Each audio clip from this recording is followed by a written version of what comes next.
The Heat Spurs rematch. I'm Jay Harris with three-time champ Bruce Bowen.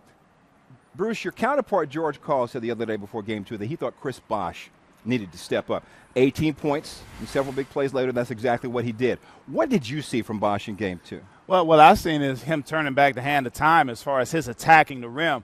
We saw Chris Bosh have two monstrous dunks. I mean, I'm saying to myself, oh, Chris, turn back the hands of time, why don't you? But even though you see that from him, he's still well aware of what he needs to do for his club. As we see here at the top of the key, he's always recognizing basketball plays. No need standing out there when there's no one down there. I'm getting ready to go down there and finish on him.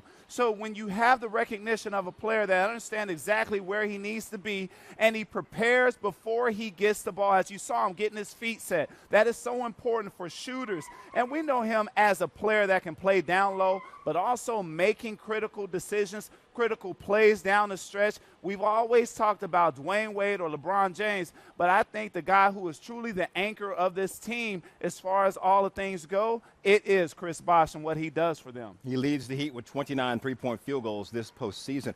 In these series, the games are all about adjustments. What are you expecting from Miami tonight in Game 3? Well, I expect for them to, really take advantage of the opportunity they have now. It makes no sense for them to come out here and have a flat game. I think they'll be on all P's and Q's as far as defensive situations. Recognizing in transition, communicating, getting back on defense is so key for them, especially when you're talking about a player like Tony Parker and the San Antonio Spurs. You don't want to give them opportunities because of what's transpired in the past. They know that the Spurs are going to come out aggressive. They need to shore up the defensive effort in the paint.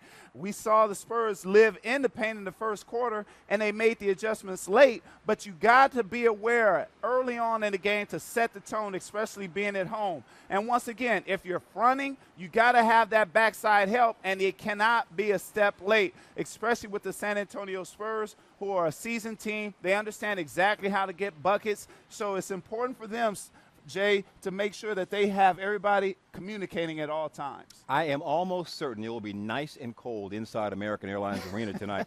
Matter of fact, it's nice and cold inside right now. We just walked in a few minutes ago. No more cramping issues for LeBron. He came back great in Game 2. What are you expecting from him tonight in Game 3? Even more of a solid play.